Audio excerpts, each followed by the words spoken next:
ونسكي ومحياي ومماتي لله رب العالمين لا إله إلا هو عليه توكلت وهو رب العرش العظيم আমার জন্য আমার আল্লাহই যথেষ্ট, তিনি ব্যতীত আর কোনো মাবুদ নেই। আমরা তার উপর তাওয়াক্কুল করি আছি, তিনি হলেন আরশে আজিমের মালিক। আমি মাঝে মধ্যে যখন বাড়ির মেয়েদেরকে নিয়ে যাই, আমি মাঝে মধ্যে ওদেরকে শোনানোর উদ্দেশ্য আমি এমনভাবে কোরআন তিলাওয়াত করি, এমনভাবে তাদেরকে আমি নিজে বলি, উদ্দেশ্য কিন্তু তাকে শোনানোর জন্য।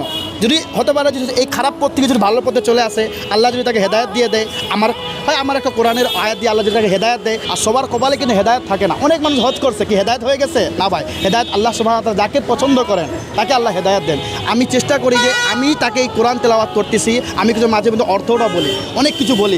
হতে পারে যে আমার এই কথা দ্বারাই সে যদি ভালো লাইনে চলে আসে, আমি এটাই চেষ্টা করি। বেশিরভাগ আমি যখন বারের মেয়ে উঠাই, আমি প্রায় এই কাজটাই করি এভরিডে। আমি খালি আজকে ফ্রাইডে তো আজকে তো বার বন্ধ আছে, বাট ফ্রাইডে বাদ দিয়ে অন্যান্য আদার্স দিনগুলো আমি যখন বারে দাঁড়ায় থাকি, তখন আমি মেয়েদেরকে যখন নেই, তখন আমি কোরআন তেলাওয়াত করি, প্লাস হইতেছে কিছু এমন কথাগুলো ওয়ার্ডস উচ্চারণ করি যে যদি আমার কথা দ্বারা সে যদি এই লাইনে চলে যায়, আল্লাহ যেন ওনার ওসিলা আমাকেও ক্ষমা করে দেয়।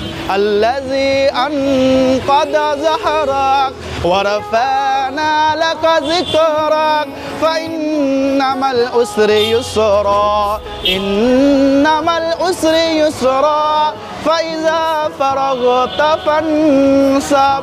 ডিপ্রেশনে থাকি বা ইমোশনালে থাকি, তখন হতাশ যখন হয়ে যায়, তখন আমি বেশি সূরা দোহা পড়ি। আমার খুব পছন্দের একটা সূরা, যে সূরাটা হচ্ছে সূরা দোহা। বিসমিল্লাহির রহমানির রহিম।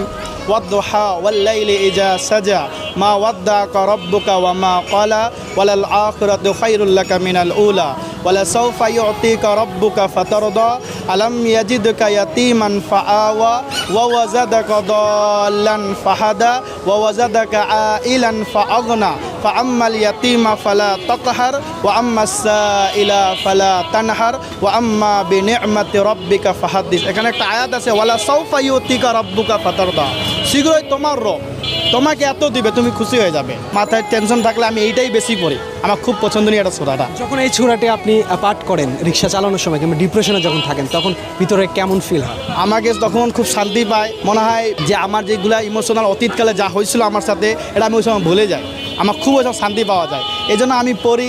অনেক পেশেন্টরা আমার এই সূরাটা খুব পছন্দ করে, বলে ভাইয়া আপনার গলা খুব সুন্দর। কেউ আপনার ধরে নেন সাপোজ, আসলে আমি কারোর কাছে টাকা চাই না, আমি আমার উদ্দেশ্য হচ্ছে আমি আমার মানে ইমোশনালটা আর ডিপ্রেশনটা দূর করার জন্য আমি এই সূরাটা পড়ি, আমার ইমোশনাল আর ডিপ্রেশন দূর করার জন্য। প্লাস হইতেছে আমাকে ভালো লাগে। অনেকে দেখবেন গান গায় করে, কিন্তু আমার ভালো লাগে না, কিন্তু আমি বিপদে পড়লে এই সূরা বেশি পড়ি, এতে প্যাসেঞ্জারও শুনে ভালো লাগে, আমাকেও ভালো লাগে। আমি এটা কন্টিনিউ পড়ি। আমাকে অনেকে আমার দিকে তাকাই রয়ে যে ভাইয়া আপনি কি মাদ্রাসা লাইনে পড়াশোনা করছেন? আমি বলি না, মাদ্রাসা লাইনে পড়াশোনা করি নাই, কিন্তু আমি ওই যে মাঝে মধ্যে তাবলিগ জামাতে যাইতাম। আমাদের এলাকা থেকে প্রতি মাসে 3 দিন করে বের হতো, ওগুলাতে যাইতাম। তো আসলে ওগুলা থেকে পড়তে পড়তে এবং মানে প্র্যাকটিক্যাল করতে করতে আলহামদুলিল্লাহ অনেকটা সূরা মুখস্থ হয়ে গেছে। ওয়ালাল আখিরাতু খায়রুল লাকা মিনাল উলা ওয়ালাসাউফা ইউতিকা রাব্বুকা ফাতারদা আলাম ইয়াজিদকা ইয়াতীমান ফাআওয়া। ইসলামের তথ্য প্রদানের পরে এমন কেউ কোনো কিছু বলেছে কিংবা এমন কোনো ইন্টারেস্টিং কোনো ঘটনা ঘটেছে কিনা? এরকম একদিন আমার সামনে হয়েছিল, সেটা হচ্ছে আমি ওই যে আপনার বনানী 11-তে একটা প্ল্যান ভিউ নাকি একটা নাম একটা বার আছে, তো ওখান থেকে ওনাকে নিয়ে যাব তেজগাঁও। মেয়ের কাছে টাকা ছিল না, অল্প কিছু টাকা ছিল।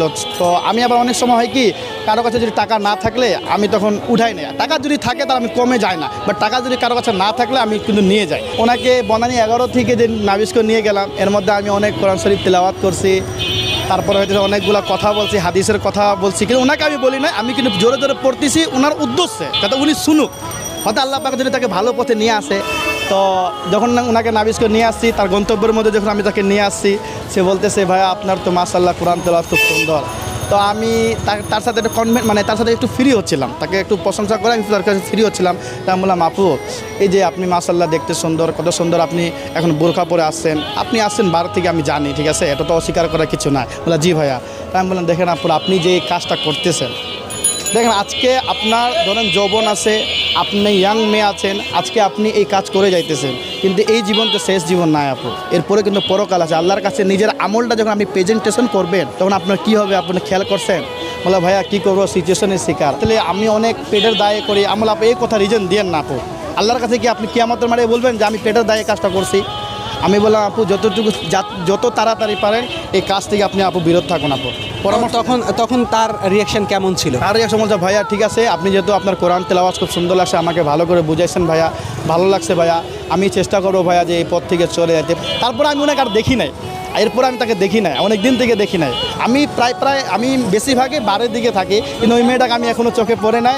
অতবার আল্লাহ সুবহানাহু ওয়া তাআলা কবুল করে ফেলেছেন নাকি জানি না ভাই। ইন্নামাল উসরি ইউসরা ফাইযা ফারাগতা ফানসাব ওয়া ইলা রাব্বিকা ফারগাব।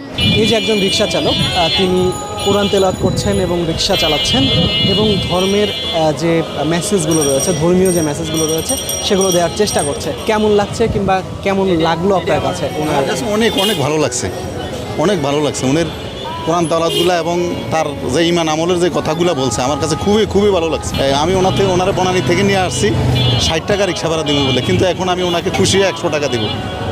এত ভালো লাগছে আমার, এইগুলো মেধা আছে ইনশাল্লাহ। একটা আপনাকে মেসেজ দিই, সেটি হচ্ছে যে উনি শিক্ষিত একজন ছেলে, তিনি প্রথমে জব করতো, এখন তিনি রিক্সা চালাচ্ছেন এবং তিনি হচ্ছে কোরআন তেলাওয়াতের মাধ্যমে ইসলামের যে মেসেজগুলো রয়েছে সেগুলো তুলে ধরার চেষ্টা করছে। জি। তো তার এই যে কথাটা আপনাকে ইনফরমেশনটা দিলাম, তো এটা জানার পরে আপনার কাছে কেমন লাগছে? খুব ভালো লাগছে, অনেক অনেক ভালো লাগছে, আমার মন ভরিয়া গেছে ওনার এগুলা শুনে। উনি যেভাবে করতেছে আমাদেরও এরকম শেখার জন্য, এরকম বলার জন্য চেষ্টা করতে হবে ইনশাল্লাহ। আরেকটা বিষয় জানতে চাই, সেটি হচ্ছে যে যখন কোরআন তেলাওয়াত করছেন, আপনার যাত্রী উঠাচ্ছেন, যাত্রী যখন আপনার কোরআন তেলাওয়াত শুনছে তখন তাদের রিয়াকশন কেমন থাকছে, কি বলছে, বিস্তারিত একটু বলবেন। মাশাআল্লাহ, তারা রিভিউ ভালো দিতেছে, তারা ভালোই দিতেছে, তারা ভালোই ফিডব্যাক দিতেছে যে ভাইয়া আপনি তো মাশাআল্লাহ আপনার তেলাওয়াতগুলো খুব সুন্দর, আপনি এর পূর্বে কী করতেন, আপনাকে তো প্রফেশনাল রিক্সাওয়ালা লাগে না, আপনার চেহারা দেখলে, আপনার চলাফেরা দেখলে মনে হচ্ছে না যে আপনি রিক্সা চালান। আমি বলে আসলে আপু আমি আগে জব করতাম, আমার সিচুয়েশন আমার একটু খারাপ হওয়ার কারণে আমি এই জায়গায় চলে আসছি, আল্লাহ যদি দিয়ে এর চাইতে উত্তম কিছু